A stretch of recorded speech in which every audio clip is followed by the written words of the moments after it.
21 নম্বর কোয়েশ্চেনটি হল উজ্জয়ন্ত প্রাসাদকে তৈরি করেন উত্তর উজ্জয়ন্ত প্রাসাদটি তৈরি করেন রাধাকিশোর মানিক্য।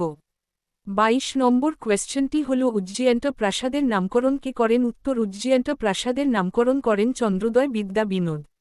23 নম্বর কোয়েশ্চেনটি হল ত্রিপুরার আয়তন কত উত্তর ত্রিপুরার আয়তন হল 10,491.69 স্কয়ার কিলোমিটার। 24 নম্বর কোয়েশ্চেনটি হল ত্রিপুরার লোকসংখ্যা কত উত্তর ত্রিপুরার লোকসংখ্যা হল 36,71,032 জন। 25 নম্বর কোয়েশ্চেনটি হল আগামী আদমশুমারি অনুযায়ী 2027 সম্ভাব্য লোকসংখ্যা কত উত্তর আগামী আদমশুমারি অনুযায়ী 2027 সম্ভাব্য লোকসংখ্যা হল 42 লক্ষ। 26 নম্বর কোয়েশ্চেনটি হল ত্রিপুরার 2019 সালের পরিসংখ্যান অনুযায়ী শিক্ষার হার কত উত্তর ত্রিপুরার 2019 সালের পরিসংখ্যান অনুযায়ী শিক্ষার হার হল 97.22%।